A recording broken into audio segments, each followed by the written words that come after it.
What is up, humans and mutants alike? My name is Kyle. We are going back through our old catalog and re uploading them onto YouTube in what we are calling Podcast of X Classics. So enjoy.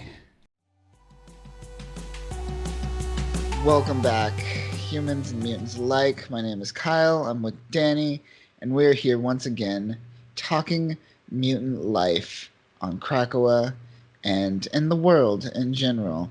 And today we are talking about X-Force issue number 2. You excited about this one? Very much. Easily the Paramount series in the whole spectrum of X-Men comics right now. New Mutants is great. There's a lot of fun stuff happening in Excalibur, but X-Force is the front runner easily. Yeah. And I'm always excited to dive into it again. Yeah, I'm loving everything that's going on with Marauders. I love everything that's going on with Excalibur, the weirdness of X-Men's. It's weird. Yeah, but fun. but X-Force gets my nipples erect and my penis hard, good sir. You're pointing north on all points. Yeah, it takes me to a whole new level. And again, it's the one I'm excited about where I'm like, yeah, let's do this. It's like a ride. Yeah, it's crazy because like you each page you're turning through and you're just like, oh man, like where are they going to go with this next? Like I can't wait. You're on the edge of your seat. Whereas most of the other issues, even the good ones, you're still just like, okay, you can take it as a gradual ride and you enjoy it and you're happy at the end, but you're not as thrilled to dive to the next page and want to know what the story like. And the cliffhanger endings that they like to do in X-Force just leave you salivating for the next one. Easily. Yeah. Oh yeah. Absolutely. And last week we left off with death of Charles Xavier, shot in the face. The whole like elephant in the room of like, well, how does death gonna work from this point forward? And it's interesting because like Benjamin Percy's writing this, and the way that they're approaching this kind of like twist and narrative is really unique. And I'm kind of shocked that the best like series right now coming out of X-Men is not even written by Hickman. It's not Hickman. It's someone completely different. But yeah, you know, there is Hickman overseeing it, so I can't completely take the credit off of him. And this has his you can kind of hear his echo in some of this, but sure, really this is still this Percy's story, and I am completely taken aback by just the cavalier approach to the rules that Hickman put forth. It's almost like Percy's like showing you like, this is the world Hickman set up. Check out me playing in its sandbox. Like I killed Charles Xavier. Like look at this, and immediately like jump into that from like the end of issue 1 to issue 2, and it's really cool to see it in real time. Absolutely, and I gotta give props to Xara too, because his artwork's great. It has that '60s vibe. It also has a little bit like when you look at that cross hatching, I feel some Jim Lee vibes in there, some '90s Jim Lee vibes, a little bit. Especially Wolverine. That's exactly what I was gonna say. When you look at Wolverine, that does have kind of a throwback to like the '90s Jim Lee style. Definitely. So I've been digging a lot of that as well. So the art is on par with the writing in this series so far. And yes, it's definitely the strongest one in my opinion. Now that we are a little bit behind in these series, so I guess we can talk about like we will be covering Fallen Angels issue number 2, but as of issue number 6, there has been no solicits for Fallen Angels to go any further. And the writer tweeted that he will be working on a TV show and putting this on hold. So we have received one of the first, I guess you could say, victims of Dawn of X. Do you have a comment on that? Just a quick note. Praise be to Odin for all is right in the world. Fallen Angels is where it needs to be. I mean, I don't know how up to date you are on Fallen Angels, but I'm I think on issue 4 right now, and I'm just like this needs. I remember just saying like this needs to end. Like this isn't going anywhere. Like It's gripping. not. It's the anti like X Force. It feels like it's the antithesis of what X Force is in complete contrast. Like it's trying to be X Force, but it's doing everything wrong. Yeah. And it's unfortunate because, especially with Cable and Laura Kinney, I With feel that like roster, it's a their great roster. their characters are getting like their writing's getting like thrown away. Like all their development, I feel, is getting A thrown shame, away with right? Like kind of Psylocke kind of under the helm. And no, not a knock to Psylocke. I feel like they just don't know what to do with these two Psylocks. Yeah, they kind of wrote themselves into a corner with this, and it's a big problem. And I feel like dedicating an issue to kind of smooth out the current canon is just too cumbersome. I mean, look at it. We're already dealing with this big problem of like 4 or 5 X-Men issues coming out a week. Like they Yeah. need to trim the fat and they need to trim it fast and like with a vengeance. And I feel it's a no-brainer. Fallen Angels has got to go. Like tell your story, cap it off, finish your little like modernized canonization of what Psylocke is and lock that canon in and leave it where it is and let's let Fallen Angels rest. I mean, shit, the last Fallen Angels came out what like 15 years ago, so let's keep it. There's a reason. Guess so. Yeah, Guess so. Unfortunate, and we're getting a new Wolverine soon, so we'll see how that goes. Just more yeah, stuff added to the pile. yeah.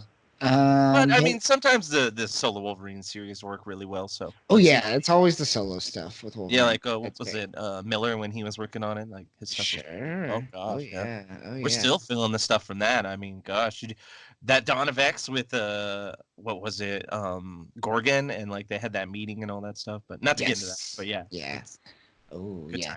times. But yeah, moving on to X Force. You ready for this? You ready to deep dive Oh into yeah, this? oh yeah. Let's dive into the cream of the crop here. Oh yeah, so we start off with an image, great image. This whole page of just the shattered Cerebro on the ground, and we're hearing Magneto's voice, and he's lamenting pretty much. He's just all like, "If only I stopped the bullets. If only if only I could do." Just he keeps blaming himself Yeah, he even for like notes that if only you were made of metal, I could fix you, and it's just like all these yeah, like if onlys. It's such a deep lament, but it's perfect for Magneto because this is the core to his character and how deep he feels about Charles and the world in general.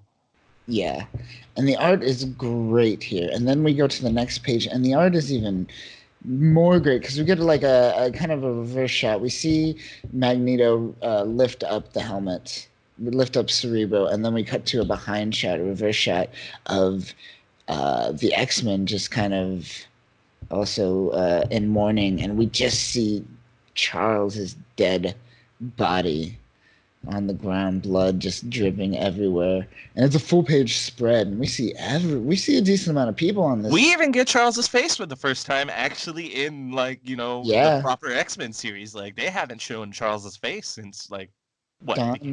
beginning House of X. And Yeah, or I don't House. even think Yeah, since I think House and Powers ended, and by that point he was well adjusted into his new, I guess you could say, his crown. He never yeah. took it off. Like he put that crown on and he wore it heavy. But So yeah, true. what a beautiful illustration of how like the eye just pulls you around all the different characters throughout the X-Men like history, and they're all focused. All their vision is pointing towards the center on Charles, and it brings you right to it. And that overshot of Mhm. Magneto hovering above him as he Yeah, reconstructed Cerebro in his hand, and it's like you see that little bit of blood coming off of it still. It's such a yeah. great illustration. I'm just like, there's detail everywhere. There's a story. You could spend like hours just going through this Dude, page alone and like, look who's yeah. there. You can tell who they are just by the way how well Every they're designed. character. You could Yeah. go every character one by one and just watch their grief. But it's great, and he's just like, I hope you could return to us. Yeah. And This is the go on. beginning of what Magneto was saying. Like he said, like if you don't come, you know, rise to the occasion when the time calls, I will. And I'm going to test you with that when it happens because it will happen. And this is the Magneto still continuing down his original mantra of saying, like, if they don't bring you back to us and you don't take the reins of this, I'll take the reins of it. And I'm gonna show them how my vengeance can be, because typical Magneto in the Oh past, yeah. every time you kill Charles, that throws Magneto off the reins, and he's just like, I'll fucking murder everyone who was involved with this, Yeah. humans and mutants alike. Like, you destroyed the only friend I had. And you see Magneto taking a step down from that and actually evolving in an emotional and personal way, where he's like, I'm trusting in what you put forth, but I will have vengeance quickly and swiftly if this doesn't work out. But he's still putting his faith in Charles. He's still believing him. He's dead there on the ground, Yep. covered in blood, and Magneto is still following that man.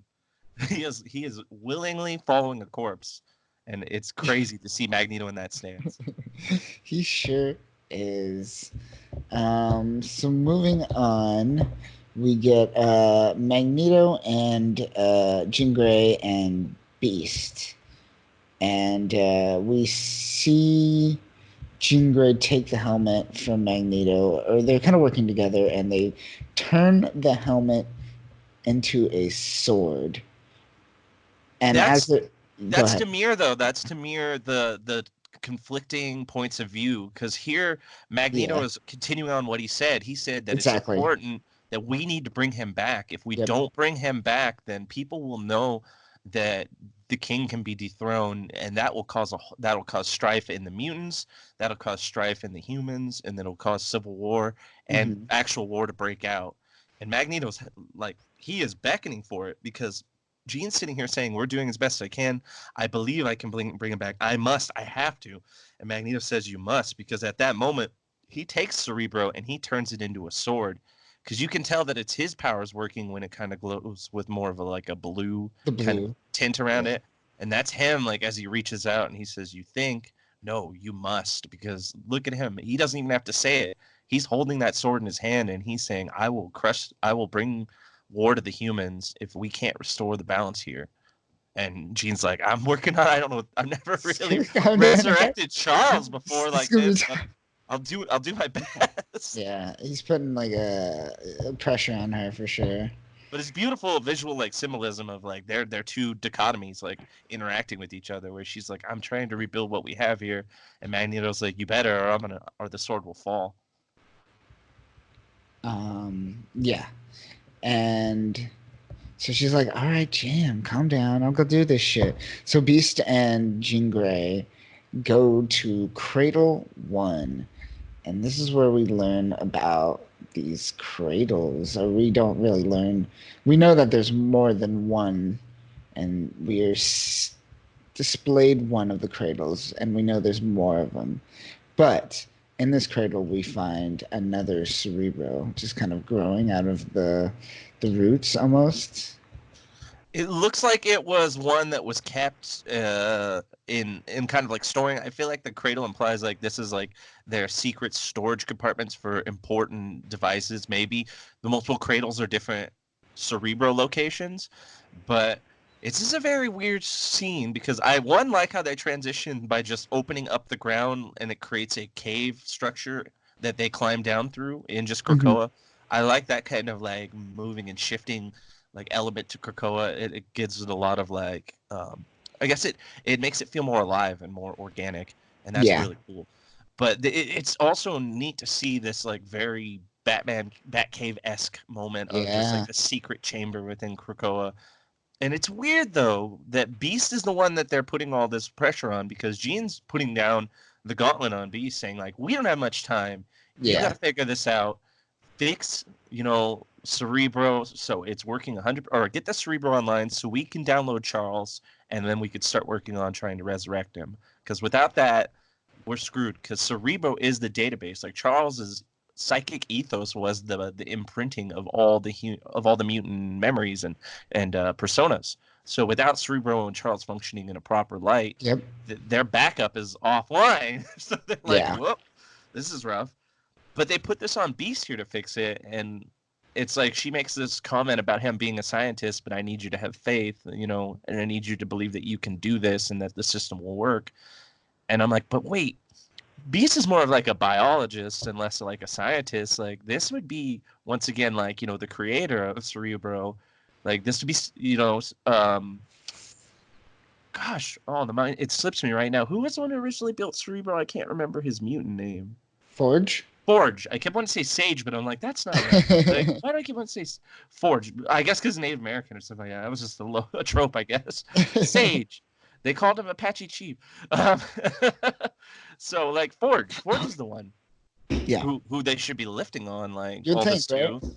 Yeah, it's weird that they kind of put this on in Beast, and he's just like, all right, like it's like you go to like a biological engineer and you say like, hey man, like I need you to program this computer or like just different Right. people, and he's like, I know it's out of scope, man, but you're intelligent, figures it out, Right. and it kind of feels like that's what they're doing, and I'm like, okay, I get it in a sense if that's all you can do, but you have teleportation and other people who are versed in technology that's not limited as much as Beast is. I know he's smart enough to take this on, but I know that there are plenty of other people that they could lean on that could probably do a better job of fixing this. And it's weird that they're not doing it. I wonder why. Like, I wonder what the reason was I for don't this know. kind of writing motivation for them to like. Is just Just because Beast is original X-Men, maybe? And giving they just want Beast to be more something to simple. do. Yeah, I was just thinking Yeah, that they're just putting Beast in there to give him something to do. yeah. Well, maybe the one thing that I think that gives this a nod towards Beast is there is a biological back end to it because of the resurrection aspect. So maybe that's why. Yes, that's psychic power, energy, right? Yeah, I guess. I mean, maybe they have like a synthetic, like biological system that kind of interacts with both the technical, psychic, and like biological end. And they feel that Beast has enough in all those territories that maybe he's better. I still feel like Forge could just be here. Like it shouldn't be that hard. They have the teleporting abilities all over the place. They could just send someone, Just get like Forge, yeah. yeah, they got Vanisher. What's he doing? Like get that dude and just be like, hey man, we need to get Forge, and he's like, done. Like magic, they resurrected all the good teleporters. So Right. like, yeah, this just feels weird. Like he could just be here right now and be like, all right, I got this. We'll get it all back online because things are important. But this is my one writing gripe with the whole X Force issue, and that's why I kind of wanted to tangent on it because aside from that, the rest of the issue fits great, but this part just seemed like it was kind of out of place. I don't know if that kind of scratched you the same way too. I didn't think about it too much, to be honest, but you breaking it down, that makes sense. I'm just like, I don't know why he's here. It should be Forge, and it feels like the writer just wanted to put Beast in just to put Beast in. I feel like it's just a someone, maybe an editor, was just like throw Beast in there somewhere. He's got like an MBA and something, right? Or like, well, Yeah, like did he go to MIT? I don't remember. Let's put him in. He yeah, can be fine. Look at those glasses. He's a scientist, as Gene said, yeah. as Gene blanketed it. You know how to science. Science. It's And ridiculous. that's why I was like, this is kind of lazy writing almost, but whatever. If this is the worst part, I'll take it. This would still be like the best part in a Fallen Angels like issue. Oh, Beast is doing shit. Thank God. Ah man, I'm so happy they put Beast in here. I would have raged if Beast wasn't in here. Um, but yeah. So blind faith, and then we cut to the assassination query, which just kind of tells us an account of what happened. So we lost 33 mutants. One was Charles. Uh, we learned that they wanted to wipe out the figurehead of mutant kind. They're unsure if they knew about the resurrection capabilities of Cerebro, but not impossible that they knew. Um, Yeah, the shot could have just been to kill Charles. Cerebo was collateral, not necessarily the intended target, like a 2-for-1. yeah, and it just kind of tells you, breaks down more or less what happened in issue number one, right? They flew, they killed by dropping in over airspace. Yeah, they Uh, touched on like how the Sokovian Treaty ceremony was where everything essentially started. That they discovered that tracking device that they said was slipped in with either was it like champagne or crab cakes? And I was like, yeah. oh man, there are crab cakes, and Charles didn't get down on any of those. I didn't see him touch one of those crab cakes. Nah, I man. just remember reading that, going like, I was like pissed off. I was like, are there crab cakes there? And Charles didn't have any. But yeah, that was like a nice little note that they were able to pick up on, like how they were able to track Charles and note him versus the other Right. mutants, and how they were able to get in. And it ends with preventative measures as an emergency proposal to implement a daily EMP blast to wipe out all traditional electronics on the island has been approved by the Quiet Council. So, That was if, dope. That was if real they, cool. yeah, if they want, they could just Yeah, kind of shut, have like the pulse shut that it goes through. down. Yeah, just like throughout the day to kind of interact any like foreign technology and Yeah, things.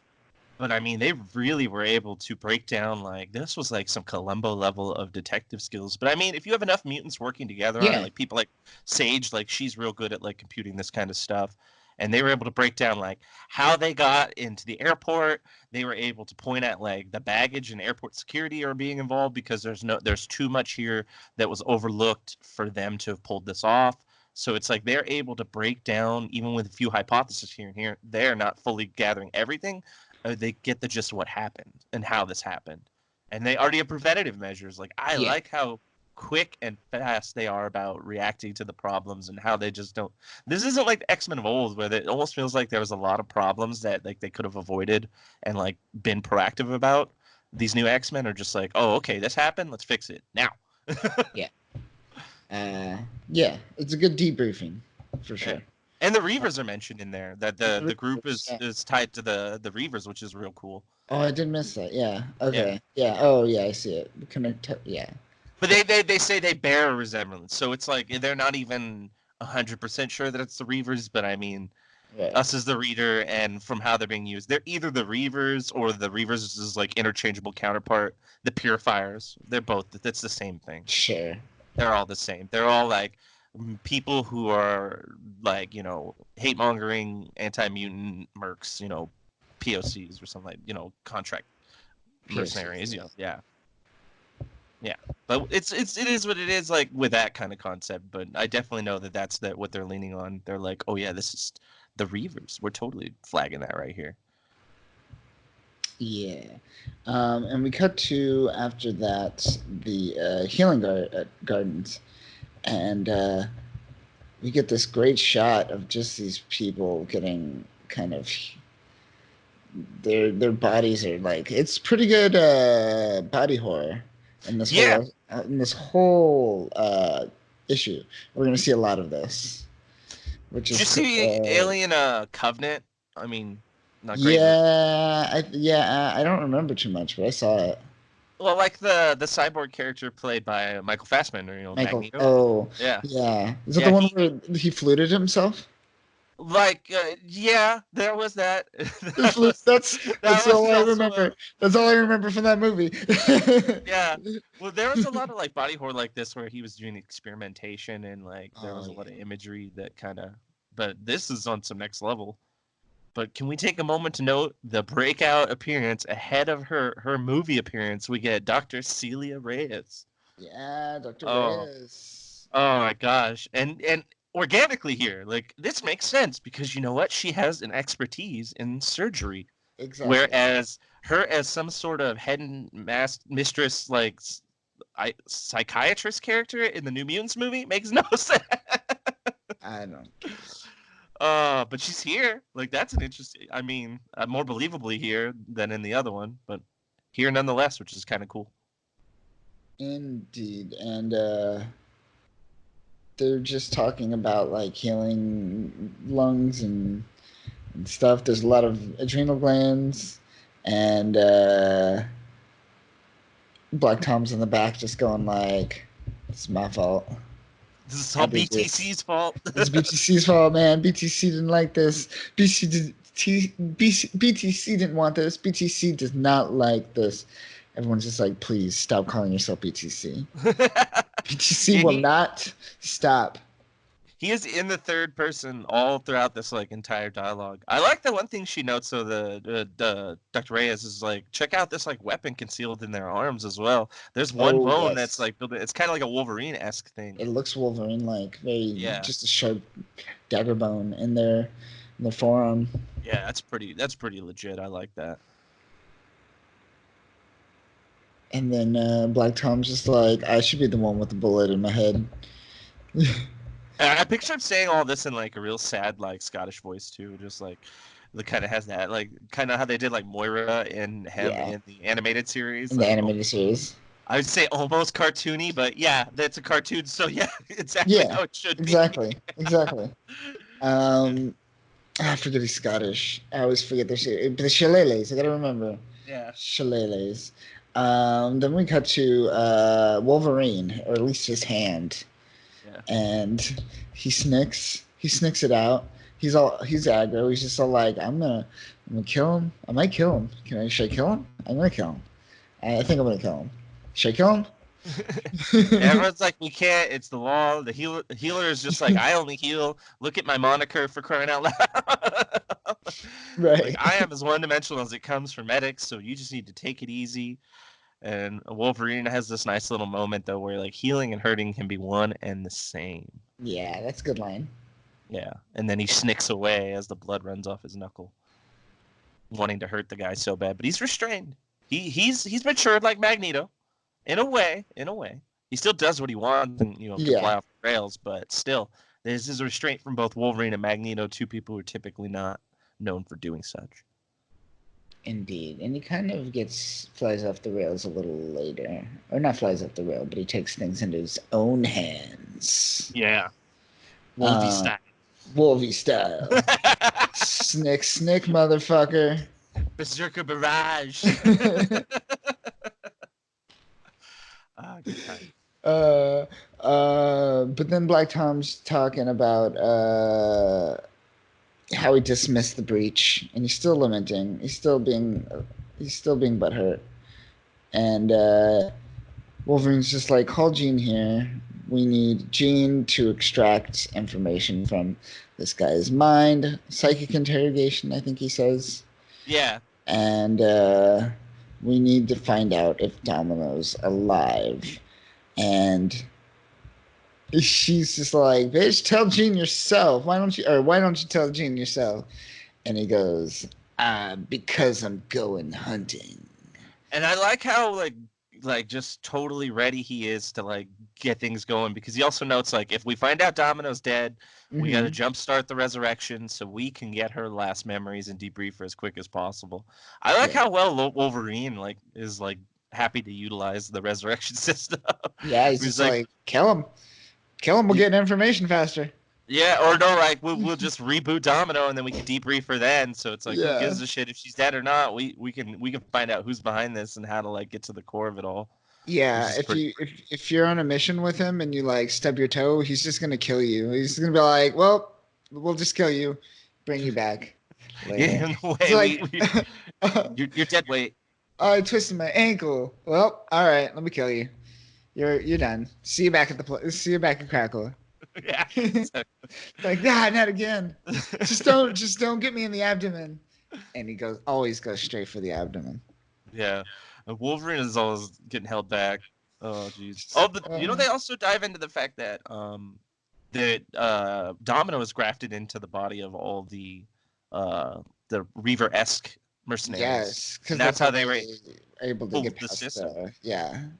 Track. Which is cool because that's kind of a throwback to old school X-Force from like 10 years ago during like the Messiah arc trilogy when Christopher Yost and Craig Kyle were writing it. Oh my goodness. They grafted the Purifiers and Reavers at that time grafted the biological material, mechanical material from Angel's wings onto their backs, and they called themselves the Choir. That was like the special offshoot group that did it. They were called the Choir, and that was like the first time that they utilized like the mutant like DNA and a mutant material on themselves to try to fight the mutants. So this is like a nice throwback, like a harken back to that.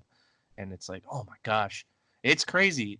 In 10 years, it's like still the best X-Men issues for like each decade are the X-Force issues. except for in the 90s. And then I would be like, yeah, no, X-Force is god awful. Look at their tiny feet and those shoulders. You want to tell me that's fun to read? Get out of here. Get out of here. Oh, Liefeld. Yeah. But moving forward, we cut to Seoul. We're in Korea, South Korea, and Wolverine's just on this computer pecking away because he doesn't know how to use fucking computers. But he knocked out 2 of the guards. Yeah. Oh man, it's stupid fucking computer, Yeah. stupid fucking security software, stupid piece of. Yeah, he's just like fuck this, and then he sees a reflection of an officer walking in behind him, and he gets up, snicks his glass, or snicks out his claws, and then we see the cup levitate, or the officer drops his cup, and then we see the cup levitate, and we find out that that's done by none other than Kid Omega, Quentin Quire. Oh yeah. Yeah. When's the last time we've seen this guy? I'm trying to. In a proper sense, it's been like almost a decade because like the Quentin Quire of like the last decade has been garbage. It's like they made him like the contrast to what was it, Apocalypse, and they were supposed to play off of each other's demeanors. Like Quentin Quire stopped being like the Magneto-esque, like mutants are superior, and started to go like the other way with it. And it was a weird heel turn for him because he had always been, since Phoenix Warsong and Schism and all those like arcs, he was always like kind of in the Magneto camp of like mutants are superior. He's like, what if a mutant had Charles Xavier's powers but Magneto's demeanor? And that's what was really cool about Quentin. And this is a return to that. Like this Quentin, the dialogue that he breaks down here and the way he reacts to things and how he carries himself in mutants is a throwback to that Quentin. That one, that the writing was better and felt more organic. When they try to make him like a leader of the X-Men team and like some sort of like voice of reason, it's just like, no, Quentin, you're arrogant. Like, how does this work? Like, It's I don't buy cocky. this for a second.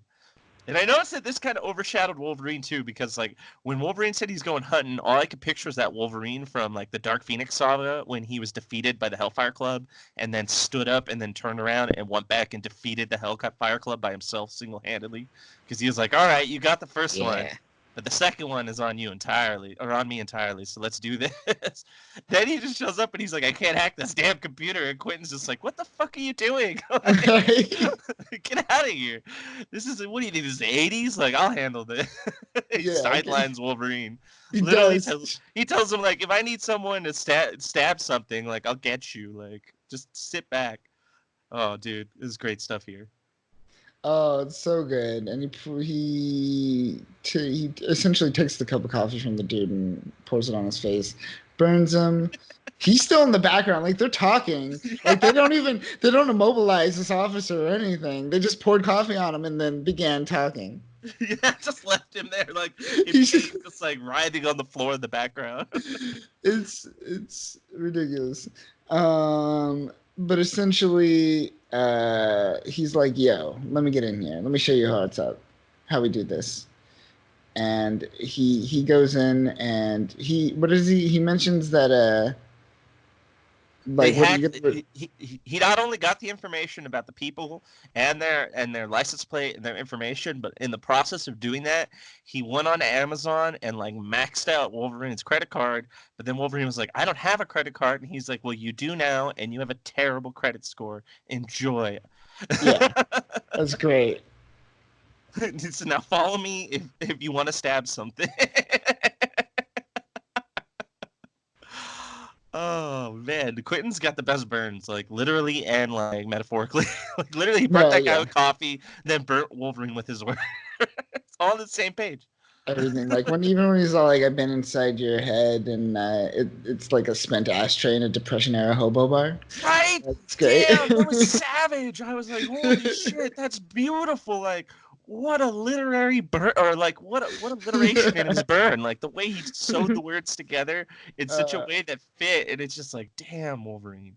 And like I like the breakdown of like he knows all Wolverine's like default passwords, which one of them is 123, and it's like, yeah, I kind of believe Wolverine to have that. He's an old old-fashioned dude. Dude.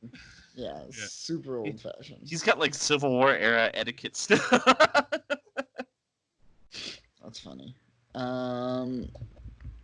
But as they're doing that, they cut to back to Beast and Jean, and they're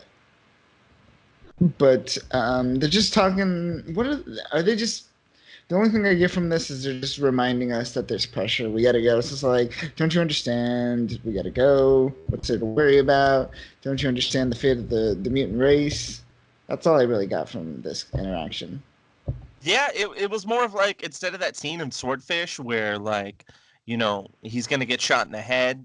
Instead, it's like, oh, the whole mutant race is gonna get shot in the head. Like, hack this machine, get it ready, get it up and running. Like the pressure's on, and it's just like, oh, geez, like, all right, I'm trying my best to fix it, and he's like trying to bat back at her with like his philosophical like expressions and things like that. He's trying to reason with her and say like, hey, like no one understands this better than me. Like I'm on the same page as Eugene, but you got to watch out. Swordfish, the movie, that movie with John Travolta and And Hugh Jackman, Hugh Wolverine. Jackman. Yeah. Yeah. Didn't he point a gun to it, like to test him? He pointed a gun to his head, and then he had a woman give him a blowjob while trying to hack into Yeah. something. Yeah. Well, That, Halle Berry stood in the background and like watched. oh, that was a ridiculous movie. Wow. So far, all the movies that managed to reference have X-Men characters in it. Yes. Oh man, Yes, I'm that's synergizing key. like fuck tonight. Synergized, dude, on point. Yeah, but yeah, that was great. He had a gun to his head and a mouth to his other head, and he's just like, "All right, I'm trying to hack it." Like John Travolta's commentary, where he's like, "She's very good, isn't she?" Yeah. It's a good movie. It's a good movie. People, that's underrated. I mean, I won't say it's like a great movie, but it's a good movie. It's okay. It's Yeah, decent. It's a it's a fun. fun. It's It's fun. fun. Yeah. Yeah, but Uh, Beast is on his game with this, yeah, he's doing his magic. He's working it. He's making things happen. Yeah, he brings up the sword of Damocles at one point, which that was kind of cool. I think that was a few panels back, which that was a nice little reference. That's like something like like an illusion, like the heavy as the head is wears the crown, but more with the Damocles reference, he was getting at like anytime you take the throne, there's the either impending threat of what is about to happen or the always existent threat that will always be there no matter what. So he doesn't understand why Charles put them in this situation Right. where he was going out there and like being so willy-nilly. But then that starts to give him faith in a way because he's like, if Charles did that, like, why would he knowingly do that with the threat so obvious? This has to work. Like, there has to be truth to the fail safes that they set up because why else would Charles be so foolish? Right. Um. Interesting. Yeah. Yeah. That I like that. I like that. I like that. Beast, look at you your making yourself useful. He's having like a philosophical and logical battle within himself and against Jean at the same time while trying to like hack or like rebuild this like Cerebro thing. It's kind of impressive. It's like I get what Wolverine and like Quentin are doing is like pretty badass too in their own right with their own little espionage mission, but like with just sheer mental prowess and willpower, Beast is having his own excursion right in front of us, and it's like pretty cool to kind of parallel each other because like one's a physical one and one's a mental one, and they're both doing it in their own respective ways. Yeah. Yes, yes, yes. Yes, he is. Look at that dude. Moving on. I don't know why I sang that. It just flowed off. It was a good transition, like music. Thank you. Um, we go out. We're still in Seoul with the two, with Wolverine and Kid Omega, and this page is great because we just see more cockiness from Kid Omega. He's just all like, "I thought this would be a biker bar, printing or a strip club, not a printing press." And he's just like, "I hope they have enough ink and paper for the obituaries we're about to write," and just starts rampaging. Oh, quick throwback when they were in that like security room when that guard came out and he shouted something at them. It was like meow cho or something like that. I literally went into Google and I said translate from like Korean to English and like it just translated to the same word. So I don't think that means anything. I think you gotta use Korean characters to translate. I don't know. I tried to get the word translation and like I went through and nothing. Yeah. I, I went from like English to Korean, then changed like took the Korean that it gave me back and then put that Korean in and translated it and it just says the same thing. So it's like I have no idea what it means. Korean listeners, help Danny and give us the answers on social media somewhere. Yeah, I need to know if it's bullshit Let or if us it know. actually is a real word. Because a lot of comic book writers back in the day would do that, where They they would just bullshit. throw Yeah, in to make shit gibberish up. Yep. over actual like foreigners, and it's just like, well, we have words like that exist now. Like I could Google shit, so like, why didn't they do that? Yeah. No. I I'm sure there's just mean, a pronunciation that I'm not catching on it, or a way that it needs to be like translated that I'm missing probably. on. But yeah, that was just one thing that stuck out to me. I was like, what is he saying? What is he saying? We'll never know. The Maybe. world may never know. Uh, all right. So moving on, we go back. We are in the middle. They attack. Wolverine and Kid Omega attack. And even at the end, he's just all like, after Wolverine's just like, just be quiet, and he's just like, I'm not gonna shut up, and neither are they. They're going to scream and beg and pray and scream some more as they bow down before the gods of their future. And I dig this. I dig this That is cockiness. classic Kid Omega. Yeah, That is yeah, icon. That is the Kid Omega I fell in love with when I was just like, I like this dude. He's really like, he's letting down his sleeve, rolling up his sleeves and having a good time. Like he's like getting down to yeah, business. He's no bullshit. for Kind of sure. reminded me, like I said, it's like Magneto's mentality and Charles is like essentially body, but Yeah. without that whole shitty onslaught saga. Uh, Let's not go there. yeah, Onslaught. Man, everything was so roided up in the 90s. Yeah, it was so even the plot. Even the plot. God damn. Even that plot Oh, had steroids. Oh Jesus. damn, man. Yeah. And then we cut to a secret room, and they go into the room, and we just see some more like crazy body stuff, just like intestine. There's a bunch of body parts and jars and stuff. It's great. Oh man. And And we then see, oh, that skeleton with the brain and oh eyes attached. Or the what is it? The vertebrae? The vertebrae. yeah, and then kind of like you get the I guess those would be the the veins and the what looks like it's some Like sort of like it's probably the nerve like end. yeah nerve endings and like maybe some arterial like veins or something like that that's also being formed, but probably more like the nerve endings because they're starting with the skeletal structure, and that's probably like I don't know, a lot of like weird like guts or not even guts, but like bloody like mess kind of coming out of that spine. Oh yeah, and there's just body parts everywhere. And we cut back to Well, don't skip over the most X Force line in the entire like issue. It's like the most X Force sounding line. It's like this ain't a printing, or oh they ain't printing yes, books. They're they're printing pretty bodies. It's an bodies. assassin factory. Oh, Dun, right as dun, they're looking down over dun. like that like brain with the Yes, stem and everything. I'm like, this is X Force right here in its pure yeah, nature. Spot yeah. on. It's good stuff. Finding them secret things, people doing on the underground stuff. I like it. I like it. I dig it. Yeah. Body parts everywhere. And I like this with Kid Omega and Wolverine because they originally did it and it worked for a little bit. Wolverine's character not as much, but it worked when Wolverine took over the Jean Grey School of Learning and he was like a headmaster, and Kid Omega was like Hmm. he was like the his ward that he took on because he kept trying because all the schism shit where he tried to like take Yeah, over like the UN or like a gathering of like United Nations shit. And so like Wolverine essentially took him under his wing as trying to like keep an eye on him and like make sure he doesn't fall out of line. But every time Wolverine would go on missions to keep an eye on him, he'd bring him along.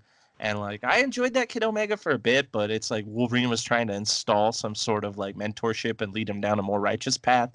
And it was a weird like spot for Wolverine to be in because I'm like, this isn't you, Wolverine. Like you're a more grittier realist and less of like an idealist. You shouldn't really be the one in this role as much as like if maybe Scott didn't fly off the rails, it would be him, but you know, it didn't work out that way, so they shoehorned Wolverine into that role. But I like that kind of buddy cop stick when like Kid Omega's going around doing his Sure. thing and Wolverine's there. And I like that they brought that back in. Like it works better in an X-Force comic because then Wolverine at least is a little more realist. He still doesn't like the megalomaniac like complex or the god complex that Kid Omega has because he notes that. He's like I don't like the way you're talking and I definitely don't like the smell of this place. uh, But we cut to Sage and Jeannie. Jean Grey, my girl JG. Nope, Yeah. doesn't work. Doesn't work. No, that doesn't. It sounds like you're trying to say GG. Good game. Yeah, nope, doesn't work. But Celia's bounced. She had that movie shoot to do for New Mutants, so she's out of the picture as like yeah, Sage and she's like, I Jean. gotta They're like go. picking apart this person. Yeah, Oh, real grimy. yeah, it's pretty awesome, pretty gory. They're just like, yeah, going through this person's body, and They're like the Russian dolls, as they allude to that, because like yeah, you pull it apart and you find something more and more and more. Like she notes that the ear had like a strong like wire that could be used either for climbing or binding or like a groat. So it's like threaded throughout the inner of the ear. Like the entire ear is spooled with it essentially. So yeah, they're like these really hodgepodge jury rigged like super soldiers. Because they yes, comment and Celia or not Celia, Sage goes into this whole like diatribe about like they're trying to make Superman, but these are far from it. They're definitely like amazing, exquisite mercenaries and like super soldiers, but they're not they're not like the next step in human evolution, and that maybe they someday they could reach that, but right now these are kind of these are like a mirroring of that example or a marring of that example. yeah. Um, and Jean eventually does her thing, right? And reads. Yeah, before they read, note that they had to take out all the teeth because each one of the yes, teeth were filled with plastic like explosives, which it's like damn, talk about like a suicide tooth, like you could suicide mouth. right? And Like, that's how like do a you? good one, I bite wonder down and how just hard it's take it all. activate. Yeah. Yeah. How hard do you have to bite down? Where do you have to bite down? Like, what activates it? What if you want to eat? Yeah, how do you? Yeah, exactly. How do? Well, maybe they don't need to eat, or maybe they eat That's through not. IVs or something because they're Yeah, like I don't think not meant it's to use on their their teeth. minds. I think just Yeah, death is on their mind. yeah. They're just weaponized in such a way that they don't even they hunger for murder. Dead mutant children. That's all I need to be fed off of. And then they talked about Logan leaving too before they read her mind, and she's just like, you should have consulted the Quiet Council before charging off like that. What she Uh, realizes that she couldn't have stopped him even if she wanted to. Like Sage yeah, was in no place to do it, so Jean's like, "It's okay, don't sweat it." What's going on in this dude's head? Whoa! yeah, I like that. They're just having like, they're like, that's all right. And then she just like jumps into it. She's like, oh my god. And you yeah. see this nice silhouette of like It's all cool. this wispy visual image of like the weird anti-mutant purifier esque council where they wore their weird kind of Just kind Court of of weird. Owls What about masks. those masks? Yeah. Super Court of Owlsy right now, especially since they're all like wispy and bent. I'm just like, huh? What's your favorite run of Batman? I wonder. Hmm. Yeah. But that's fine. It's not it's not going ham-fisted with it, so it doesn't bother me. But I do definitely feel like I'm like I know where this like imagery is coming from. Yeah. Clearly, Cordell. Yeah, yeah, It's ridiculous how yeah. If they were to debate that and like come out like like working together and saying like we just totally weren't like going for that. I would be like Percy, Kasara, you guys are great, but don't come on. Don't lie to me. I'm mad, but don't lie to me. uh, um, but we cut to the strange case of Phineas Hook. And what's going Sounds on like here? a It's Lemony weird. Snicket's It like title. does, right? It sounds like a dark children's story. In this chapter, we've known as the strange case of Phineas Hook. Uh, Oh, it's so good. But it's talking about how Charles sent Domino to investigate some shell companies, um, and it led to this person, Phineas Hook, a 35-year-old Irishman who worked in Dublin. Um, it goes into like something about a gift card. she was following him because she is basically trying to go under deep cover to investigate this Yeah, person she's and trying to what's figure out going how on to. behind him. And she was able to unlock like a kind of weird communicado that he had going on between someone else. Like he would buy the cup of coffee and he would throw it in the Yeah, trash. She noted that that is kind of like a calling card to alert someone that something is going on, like there's something that needs to go down as a reaction to it. She noted that they would log into an online email account, type something out, and then save it as a draft, and then later on log back in and delete the draft. And then she noted that's probably a way of communicating with someone without actually sending an email. And then at one point, Domino was able to uncover an itinerary that led them to Seoul in Korea, and the hmm trip kind of outlined that in the itinerary. And then after that, Domino goes black, and this is like pretty much revealing what has happened to Domino up until this point, and what is the kind of prelude to how we get here. But what they discovered after digging deeper into her information, Phineas Hook doesn't even exist. Like he is literally a novel character. He's yeah. not real, like in any way. And like this all seems to be like a great ruse that was put forth to set up Domino intentionally. And that's a bit of a twist here because you're just like, oh, so that's why they wanted Domino. That's why they needed her and her essentially her skin, and this was all so they could bait them into getting into Krakoa to get close to Charles. Wow. Wow. Yeah, they played the long game. They The did. long game. Yeah. They sure did, folks. But enough about Domino. We'll get back to Domino. Let's go back to Kid Omega and Wolverine. They're hanging out. Uh, Kid Omega is just looking at this fleshed, uh, It's like a flayed corpse almost. flayed corpse. Yeah. No skin. He's just like, look at this pathetic fuck, this this this human asshole, pretty much, and as they're talking, Wolverine and Kid Omega, we get the corpse kind of comes alive and like attacks him from behind. Yeah, but don't you get the like feeling with that transition in the panel that like he was looking at it and talking to it when its eyes opened and like started looking at him? Like I didn't get that feeling that he wasn't paying attention to it until you cut to Wolverine's panel and he's facing the other way and you see it creeping up on him.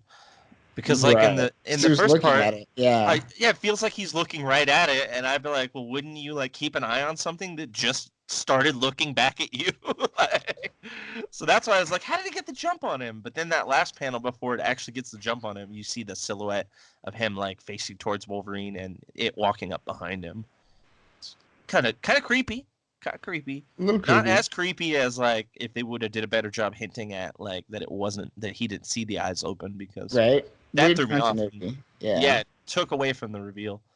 But I like a Wolverine who's just like, oh yay, something's live. It's like, oh, something to cut? Okay, I'll cut it. I'll show you how to do my part.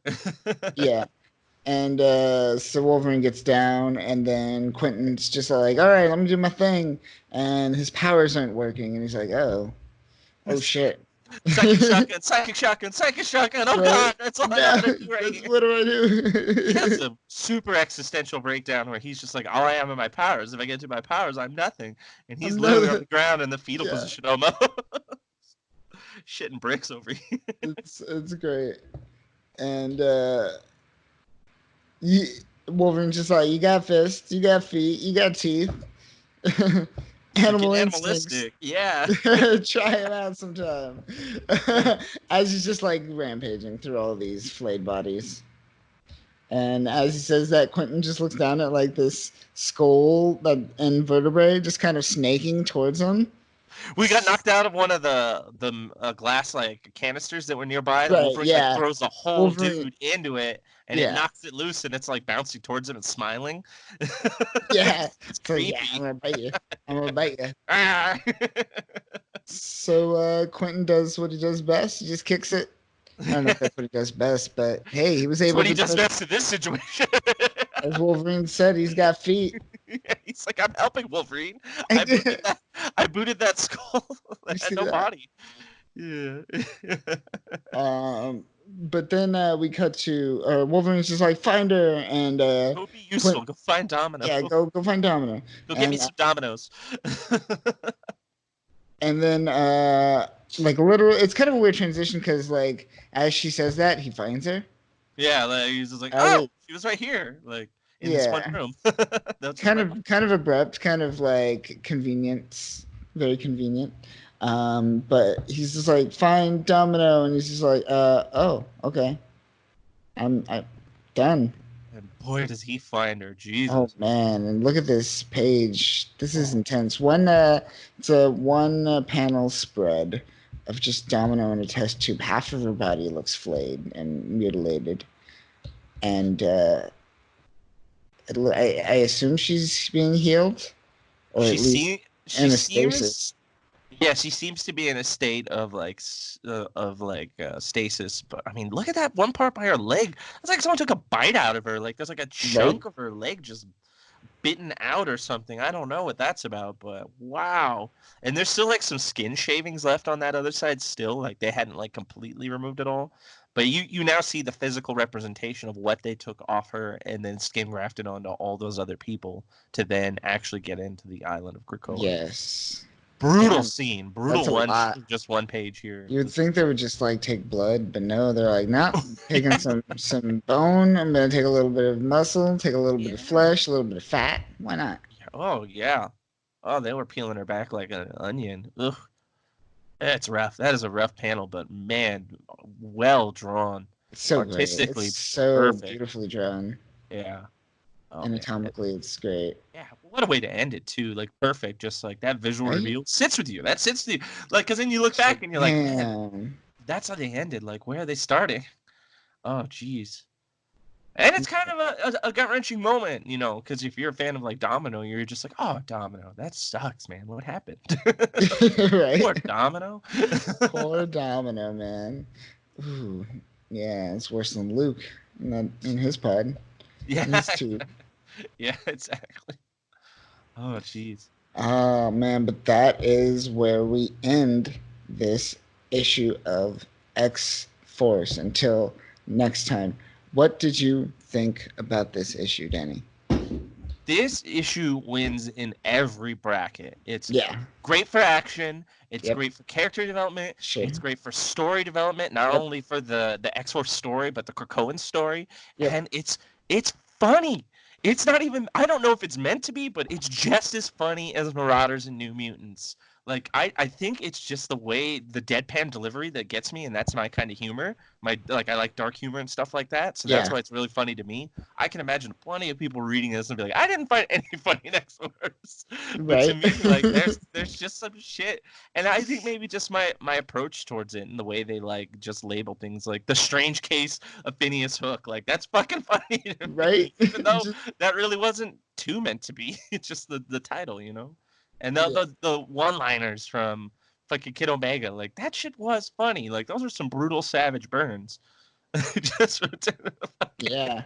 what is it? Depression era, spent Depression era ashtray, Yeah, spent ashtray and depression era a bar or something bar like or a something. homeless Yeah. bar for homeless Uh, people or something. hopeless, Really but yeah, it's a descriptive. savage. You're just like, damn, on Uh, point, Kid Omega. but I I love it. dug it. Yeah, I dug it. I dug the cockiness. I dug the arrogance. Yeah. Like what's your like high end like above like takeaway from this? Like what really like tickled your fancy? I dug all like the body horror and all like the mutilation and gore and stuff in this issue. Yeah, the art was so good that that really Yeah. like stuck out. Like that really caught, like it stuck with you. Like in the end, you were like, Oh I can yeah. know people out there that I know in personal life that would read this and be shaken in the end, be like, whoa. Oh yeah. I'm looking at That's some of the comments on some things, and people said that that last page was disturbing. very much was it haunting, haunting, Sure. super haunting. Oh yeah, just the lifelessness of her body in that tube, even though Yeah. like obviously she's not dead, but it's just she Yeah. looks very lifeless, and you think the worst, like just seeing it. But I mean, that's not supposed to be a trope in the comic. They're like, oh no, it's Domino and she's dead. Like no, they're like, we don't care about that. It's more of like it's Domino and look what happened to her. The reality that's more shocking, and that's what good writing is now is being taken from in these types of issues because of what Hickman set up. Right. Yeah. Do the not kill all humans rule apply to these flayed people? That's a good question. Are they human when they're modified so much? Wouldn't they Right. be like a different type of human? I mean, that's the whole thing that they were kind of leaning on when we were going over, like, I guess, Powers of X, because they were talking about a lot of the ascended humans. Are they even humans anymore? Like, we don't even. They had, like, a special term for it that I can't remember right now, but it was something that was along the lines of, like, Homo superior. They were like Homo exterior or something weird. But yeah, so Mm-hmm. I think this is getting more in that kind of bracket. Plus, there's X Force. Like X Force has always been like, even when the old school X Men were like, we can't kill. Uh, Scott was like, but X Force, you guys can do whatever you want. So maybe this is just like kind of more in the line of that. I Right. That mean, would make sense. he never killed any of the security guards. From what I see, they all No. got fucked up, but that's it. Yeah. They seem still alive. Hopefully, unless like one of them like dies of like brain damage. Yeah. That's the problem with shit like that. Like, I bet you at least 3 out of like 10 of those guys die of brain damage when they're just trying to knock people out. Or think about it, like they fuck people up so much that they're like paralyzed. Like then you get into a moral area of like, what's more fucked up, paralyzing someone or murdering them? Like sometimes Hmm. depends on how you're paralyzed. And it depends on the person's demeanor. I know plenty Sure. of people who would be like, I'd rather be dead. It's more Yeah. fucked up to just leave me a vegetable. So there you go. Sure. Sure. There you go. Yeah. Great. Great issue. Great issue. Anything that you didn't like? You didn't like the whole beast randomly kind of thrown in there. Yeah, Beast was a little shoehorned in, and like that part kind of rubbed me wrong, and just like the mentality behind it, and Gene's kind of like blasé approach to like, oh, you're science it up. Science. Do science things. You If I say science science guy, enough, you get yeah. a science because I know science, girl. Me no science. It's just like okay, all right, what's going on with the writing here? But I mean, that was bookended to like fucking that conversation between her and Magneto with the sword Sure. and Cerebro, and then transitioning Mm, into like them dissecting the corpses. So like all that shit overshines like any of that problem. But oh that's yeah. it. That was it for me. Like, is there anything besides that kind of like kind of bit out at you, and Um, you're just like, oh, this bite back in it. I'm not enjoying this at all. no, Something you couldn't mesh with, like something you were just like, I can't let that stand. nothing. Nothing really, to be honest. I guess like I overlooked Black BTC, Black Tom Cassidy, because he was speaking in third person. I guess that's the thing I didn't like the most. Was like, wait, who's talking about Black Tom Cassidy? Oh, Black Tom Cassidy's talking about Black Tom Cassidy. Which he had a little bit of that third person like monologue about himself in the previous issues, but it was never as heavy handed. Like it feels here it was a little more heavy handed than normal, but I don't know. I mean, his character has been so radical and unique since the beginning of all this that I don't know what to expect. I'm subverted on Black BTC has subverted all my expectations. BTC man, he's gonna be the rising star of Dawn of X. I Oh, feel it. easily, yeah. Oh man, the sky's the limit.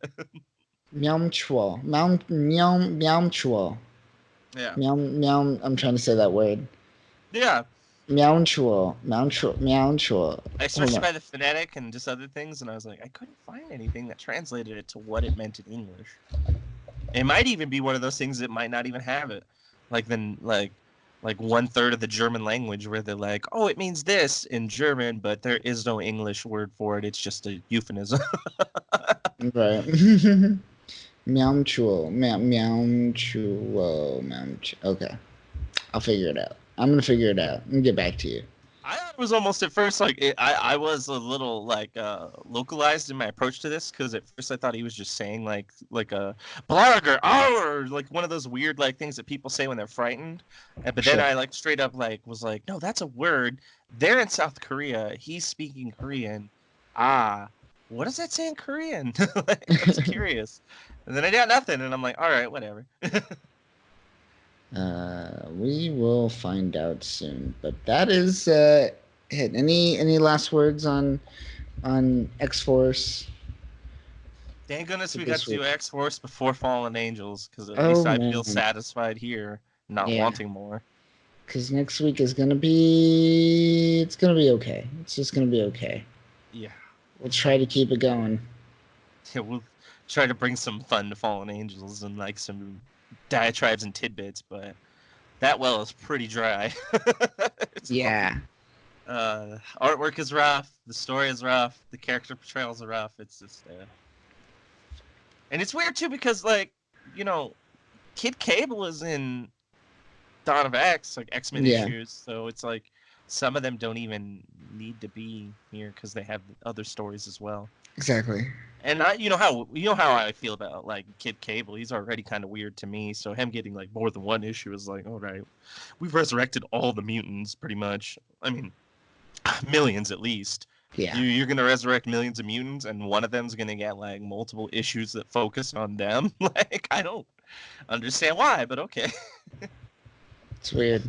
Yeah. It He's is weird. already a time travel MacGuffin of a character, so like why really like spotlight it? You know, in the past they've done better with like kind of those weird plot device breaking characters, kind of putting them in the background. But with Mhm. Cable, he's just like I'm like the main character in a few issues. Check me out. Not bad. Not bad. Yeah. Good gig if you could get it. Dude, do you realize he's the same terrible plot device that they used in the new Terminator movie? Have you watched it or know anything I about it? still haven't seen the new Terminator. I don't know if I want to. I just know that it retcons like the last two movies up until, or no, all of them except for the first two, right? So this is technically the third one. Yeah, but they do that every time they make a new, like every Terminator that's come out since the second one is the new third one. So yes, so that's Fair like enough. there's like five third ones and then just the actual good Terminator. But yeah, uh, like they literally the plot devices is that oh no, someone killed John Connor. Oh wait, it's okay. There's a new person that's gonna rise up and be like the leader in the future, and I'm like, but wait, if that's the case, then what was the problem with any of the other movies when they killed right? John Connor? So it's like it's the whole time travel problem in the Avengers movie and any movie that's come out with time travel issues since Terminator and Back to the Future. It's just like Hollywood doesn't understand how time travel works and the whole plot device that does. It's like look at the time traveler, like or the time machine. Like the whole plot in that book is like the guy can't change time really because the whole reason he built his time machine was to go back and save his wife. But if he saves Right. his wife, why did he create a time machine? So thus his wife has to die. He can't fix that. So this whole like problem with them like rewriting time in that way just always feels lazy when we've had stories for hundreds of years at this point now. I mean the time travelers like how old is that? That's almost 100-year-old story at this point, Yeah. right? Yeah. Yeah, It's. super old. Oh yeah. Yeah, so it's like how have we as a society not taken note of these things and just overlooked it and turn out these terrible time travel plots in movies and in Oh. comics still? 1895. There you go. There you go. It's a 200-year-old practically or 95. Okay, so 100 it's and 100 plus. 130-ish. Yeah. So almost like a 140-year-old freaking book is something that we overlook all the time when it's right there in front of us, readily available at all libraries. Yet none of these movie creators and comic book writers can take note of it and write a coherent time travel storyline that has weight. It's always just like, time travel. This is how we'll fix our plot devices now. It's like there's a movie making and story writing set and a part of that set is like Mhm. a box labeled time travel. It's just breaking case of corn written into corner. Yep. And the author's Straight like, ah. straight up MacGuffin. It's like in the 90s when they do the dream sequence, when they're like, we were always telling record dream sequence, done. Boom, it was a dream. Problem solved. Now it's like the Yeah. time travel's the new dream sequence. I Ugh, hate it. I fucking hate it. it sucks. It It's hurts me terrible. it hurts me down to the fabric of my being, Kyle. As a human being, I shouldn't feel this pain for something that's so easily fixed, but what are you gonna do? What are you gonna do? People are Complain. lazy.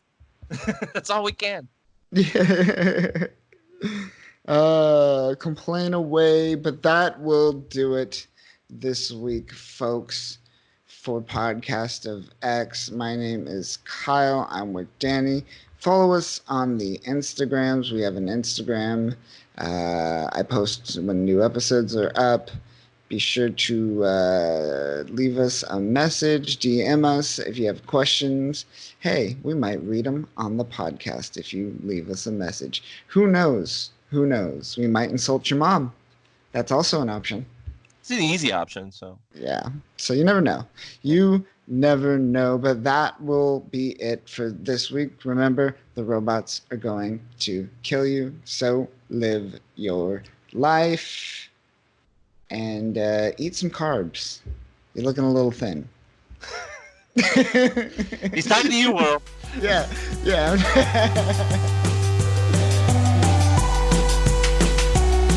Thanks for listening. If you like this episode, we are going back through our classic episodes and uploading them onto YouTube in what we are calling Podcast of X Classics. So be sure to be on the lookout for more classic episodes.